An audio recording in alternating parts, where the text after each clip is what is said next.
funny for you, isn't it?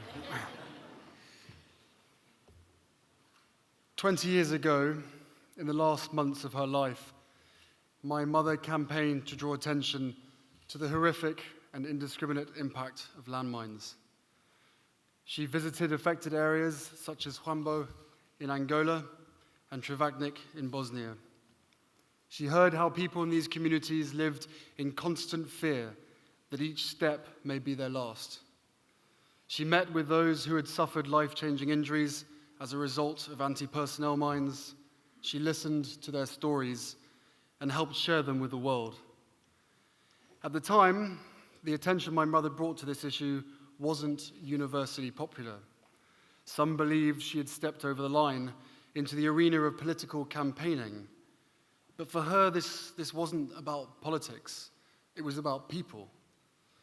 She was an advocate for all those who she felt needed her voice most, whether it be marginalized men dying of AIDS in East London, ostracized sufferers of leprosy in India, or the teenage girl who had lost her leg to a landmine in Angola. She knew she had a big spotlight to shine, and she used it to bring attention on the people that others had forgotten, ignored, or were too afraid to support. My mother had been shocked and appalled by the impact that landmines were having on incredibly vulnerable people, and on children in particular. She didn't understand why more people were not willing to address the cause of so much suffering. She refused to accept that these destructive weapons should be left where they were, just because they were perceived as too expensive and difficult to remove. In June 1997, at a seminar organized by Mines Advisory Group and the Landmine Survivors Network, my mother said in a speech, "Even if the world decided tomorrow to ban these weapons, this terrible legacy of mines already in the earth would continue to plague the poor nations of the globe. The evil that men do lives after them." Ken Rutherford, who is here with us this evening, was working for a humanitarian organization in Somalia when he lost both his legs to a landmine. Ken opened a landmine survivors project in Bosnia with my mother, and, in my mind, sums up her contribution to this cause perfectly.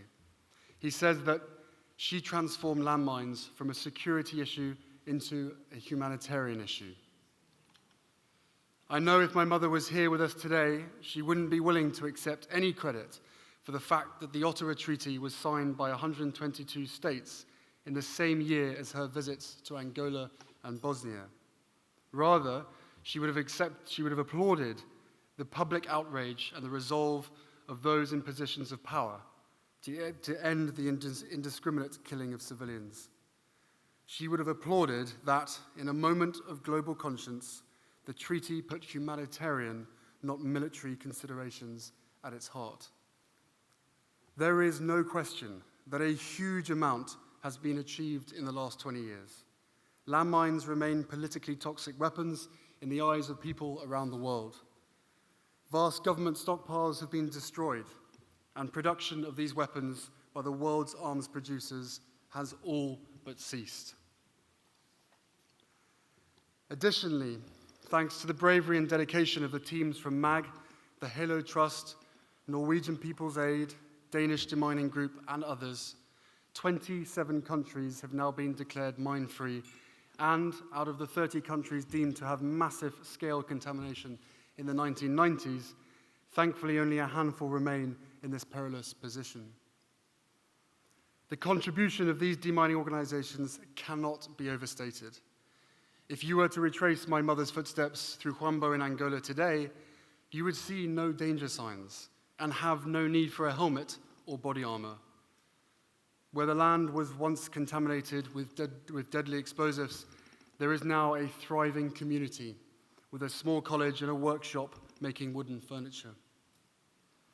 It is right that we should celebrate the huge progress which has been made, thanks to the difficult and dangerous work of the field teams, the dedication of all those who support them, and the tremendous financial support, especially from the governments of the United States, Japan, Norway, Germany, Netherlands, the EU, and our own government here in the UK. But in marking how far we have come, we must acknowledge that there is much more which needs to be done to fulfill the commitments of the Ottawa Treaty. It is estimated that 60 million people still live in fear from the threat of landmines. In 2015, global deaths and injuries from landmines reached a 10-year high. But perhaps more shocking is the fact that almost 80% of them were civilians. It is typically the most vulnerable who are at the greatest risk, those attempting to rebuild their lives or returning home after conflict, where food is in short supply and medical services are often limited. Families trying to meet their basic needs for survival, growing crops, gathering food, or collecting water, are facing unacceptable risks in their daily lives. In fact, somewhere in the world right now, a parent is making the grimmest of choices: to risk cultivating mine-contaminated land or to let their families starve. That is no choice at all. Last September, not far from Quito in Angola, an area my mother also visited, a young boy found a landmine and took it home. What he mistook for a toy killed him and 8 members of his family. Such tragedies undermine the promises made by the world 20 years ago. Too many communities remain shackled in a cycle of poverty and fear. But it doesn't need to be this way. With the renewed focus this anniversary demands, we should celebrate MAG and HALO's joint commitment to finishing the job and use their example to bring other organizations into this collaboration. I've seen firsthand the work of demining field teams in Carabassa, Mozambique, and Quito Carnaval, Angola, and can attest to their discipline, expertise, and determination. MAG and HALO alone have a combined workforce of 9,000 people, almost all from mine-affected communities. They and other organizations have the knowledge, experience, and capability to realize the treaty's vision by 2025, or sooner. It would take just an additional £100 million each year until 2025, the cost of a star signing for some professional football team, to clear the world's most affected countries of landmines. Countries such as Afghanistan, Cambodia, and Sri Lanka, where the debris from bygone wars denies men and women the ability to cultivate their land, feed their children, and rebuild their lives. I applaud the Secretary of State and our government for their bold commitment to supporting this vital work with additional funding.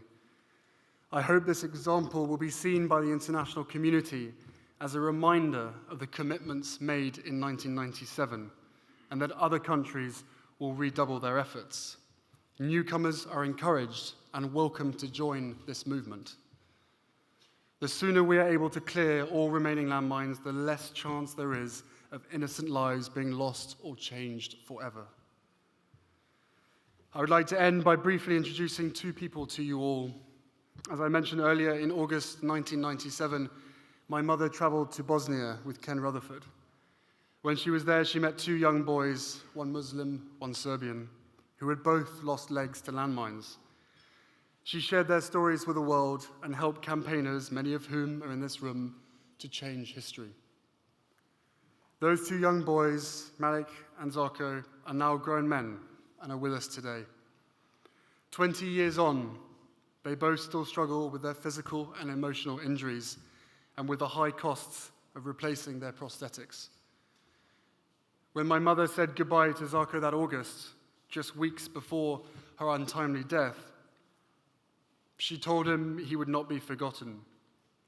Please help me keep her word to Zarko and Malik, and other people like them throughout the world, who still need us to finish the job and rid the planet of landmines. Collectively, we have the knowledge, the skill, and resources to achieve it. So let's make future generations proud and finish what we started. Thank you.